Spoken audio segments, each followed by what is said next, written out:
नमस्कार, आदाब, जय हिंद दोस्तों। स्वागत है आप सभी का आज के मुख्य समाचार में। आगे बढ़ने से पहले हमारे चैनल को लाइक सब्सक्राइब जरूर कर ले और वीडियो को ज़्यादा से ज़्यादा शेयर करें।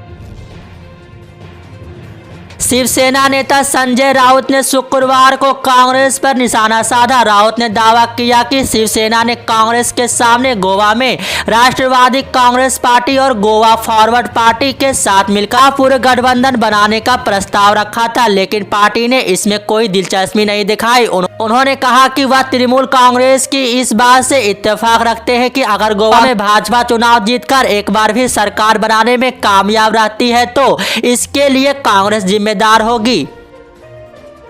तृणमूल कांग्रेस के राज्य महासचिव कुणाल घोष ने कहा कि चूंकि नेताजी पर आधारित पश्चिम बंगाल की झांकी को खारिज करने से बड़ा विवाद खड़ा हो गया है, इसलिए केंद्र ध्यान हटाने की कोशिश कर रहा है। इसी कोशिश में नेताजी की प्रतिमा स्थापित करने का निर्णय लिया गया है, लेकिन हम इस निर्णय का स्वागत करते हैं। साथ ही हमें लगता है कि यदि केंद्र सरकार नेताजी के लापता होने के रहस्य को उजागर करने के लिए कदम उठाती है तो यह उन्हें सच्ची श्रद्धांजलि होती है। प्रधानमंत्री नरेंद्र मोदी ने शुक्रवार को घोषणा की कि स्वतंत्रता सेनानी बोस की एक भव्य प्रतिमा इंडिया गेट पर स्थापित की जाएगी। इससे पहले रविवार को मोदी को लिखी एक पत्र में पश्चिम बंगाल की मुख्यमंत्री ममता बनर्जी ने बोस और उनकी भारतीय राष्ट्रीय सेना पर आधारित राज्य की झांकी को आविष्कार करने पर हैरानी व्यक्त की थी। इसमें रविंद्रनाथ टैगोर, ईश्वर चंद्र विद्यासागर, स्वामी विवेकानंद और श्री अरविंद जैसी अन्य बंगाली हस्तियों को भी जगह दी गई थी।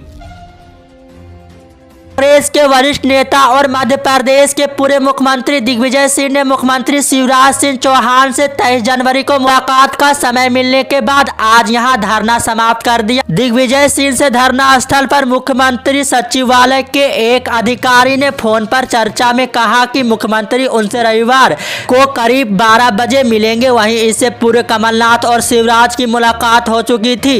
इस बात को लेकर बार बार सवाल पूछने पर कमलनाथ मीडिया कर्मियों पर गुस्सा भी हो गए थे। दिग्विजय सिंह ने इस बातचीत का हवाला देते हुए धरना स्थल पर मीडिया से कहा कि अब वे आज धरना समाप्त कर रहे हैं। उन्होंने कहा कि वे टेम और सिठोलिया परियोजना से प्रभावित किसानों के साथ मुख्यमंत्री से मिलेंगे। उन्होंने यह भी कहा कि वे पिछले 1-1.5 माह से शिवराज सिंह चौहान से मिलने का समय मांग रहे हैं, लेकिन अब तक मिलने से सफल नहीं हो पाए हैं। दिग्विजय सिंह के अनुसार 2 दिन पहले उनसे कहा गया था कि शिवराज चौहान 21 जनवरी को लगभग 11:15 बजे उनसे मिलेंगे, लेकिन एक दिन पहले यह मुलाकात रद्द कर दी गई थी, इसलिए वे आज धरने पर बैठने के लिए मजबूर हुए थे। पंजाब में विधानसभा चुनाव से पहले कांग्रेस पार्टी ने सोशल मीडिया पर पंजाब चन्नी दे नाल है नाम से एक कैंपेन चलाया है। पार्टी ने कुछ वीडियो पोस्ट किए हैं जिसके जरिए दावा किया जा रहा है कि कई लोग पंजाब के सीएम चरणजीत सिंह चन्नी के समर्थन में है। पार्टी की तरफ से चलाए गए इस कैंपेन के तहत कई वीडियो भी फेसबुक पर शेयर की गई है। एक वीडियो में पार्टी के विधायक बरिंदरजीत सिंह को बीजेपी पर सीएम चन्नी के खिलाफ साजिश रचने का आरोप लगाते हुए सुनाया जा सकता है। आरोप लगा रहे हैं कि केंद्र सरकार अपने राजनीतिक विरोधियों के खिलाफ ईडी का इस्तेमाल कर रही है। श्री हरगोविंदपुर के एक युवक ने ईडी की इस कार्रवाई को लेकर केंद्र सरकार की आलोचना की और कहा कि पंजाब चन्नी के साथ है। पंजाब विधानसभा चुनाव से सभी पार्टियां अपना पूरा जोर लगा रही है, सभाएं की जा रही है और वोटरों को अपनी बातों से प्रभावित किया जा रहा है। ऐसे में मलेरकोटला से कांग्रेस की उम्मीदवार और कैबिनेट मंत्री राजिया सुल्तान के पति रिटायर्ड डीजीपी मोहम्मद मुस्तफा ने विवादित बयान दे दिया है। मोहम्मद मुस्तफा पंजाब कांग्रेस अध्यक्ष नवजोत सिंह सिद्धू के स्ट्रेटेजिक एडवाइजर भी है। इन्होंने आम आदमी पार्टी की जनसभा में पहुंची भीड़ को देखकर आपा खो दिया और गुस्से में पार्टी को धमकी दे डाली। बुधवार की रात पंजाब के मलेरकोटला में एक चुनावी सभा हो रही थी। बंगाल में ही आम आदमी पार्टी की सभा चल रही थी। आम आदमी पार्टी की जनसभा में जुटी भीड़ को देखकर पंजाब कांग्रेस अध्यक्ष नवजोत सिंह सिद्धू के स्ट्रेटेजिक एडवाइजर मोहम्मद मुस्तफा को गुस्सा आ गया।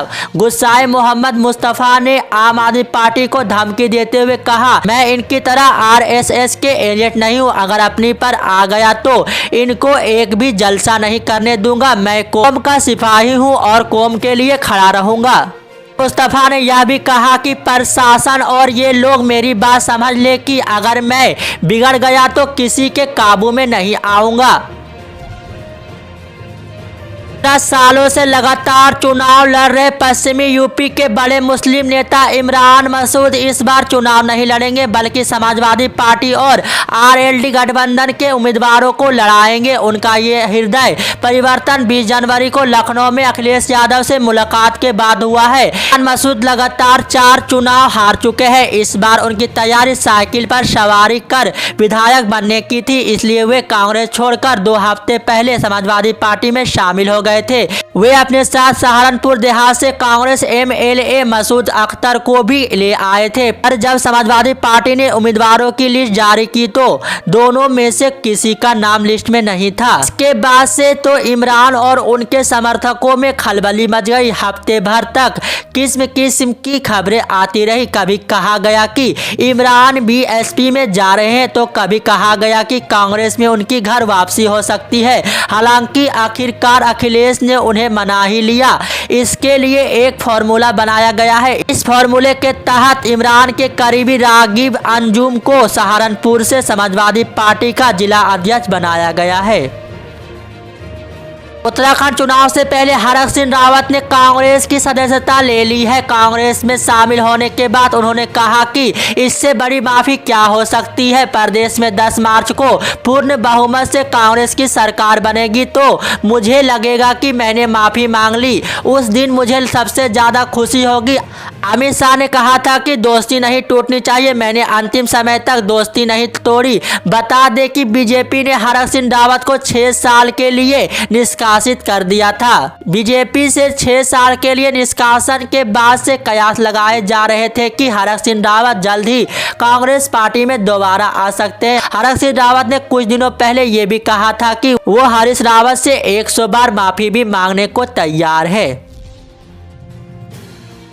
आजकल के समय में देश में हर नागरिक के पास आधार नंबर और पैन नंबर एक महत्वपूर्ण डॉक्यूमेंट बन गया है। पैन कार्ड को ज्यादातर वित्तीय काम के लिए यूज किया जाता है, वहीं आधार कार्ड को पहचान पत्र के रूप में ज्यादातर यूज किया जाता है। देश में डिजिटलाइजेशन बहुत तेजी से बढ़ रहा है। ऐसे में अस्पताल से लेकर होटल बुकिंग तक हर जगह आधार कार्ड का इस्तेमाल किया जाता है। कई बार आधार बनवाते वक्त हमारा एड्रेस कुछ और रहता है और बाद में कुछ और हो जाता है। ऐसे में हम भारतीय विशिष्ट पहचान प्राधिकरण आपको यह सुविधा देता है कि जिसके द्वारा आप आधार कार्ड में अपनी जानकारी अपडेट कर सकते हैं, लेकिन ज्यादातर लोगों को इस बात की जानकारी नहीं रहती है कि आधार में कुल कितनी बार बदलाव किए जा सकते हैं। तो चलिए हम आपको इस बारे में बताते हैं। Unique identity authority of India की गाइडलाइन के मुताबिक कोई भी व्यक्ति केवल 2 बार ही अपने आधार कार्ड में नाम बदलाव करवा सकता है।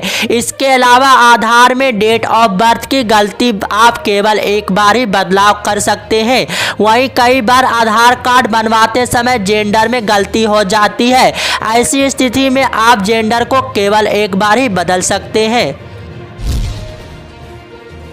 इंडिया गेट पर नेताजी सुभाष चंद्र बोस की प्रतिमा लगाई जाएगी। पीएम नरेंद्र मोदी ने शुक्रवार को यह ऐलान किया। उन्होंने बताया कि यह प्रतिमा ग्रेनाइट की होगी। पीएम मोदी ने एक ट्वीट में कहा कि ऐसे समय में जब देश नेताजी सुभाष चंद्र बोस की 125वीं जयंती मना रहा है, मुझे इस बात को आपसे साझा करते हुए खुशी हो रही है कि ग्रेनाइट की बनी उनकी एक भव्य प्रतिमा इंडिया गेट पर स्थापित की जाएगी। यह उनके प्रतिमा देश के आभार का प्रतीक होगा। नेताजी की इस प्रतिमा का आयाम 28 फीट बाय 6 फीट होगा।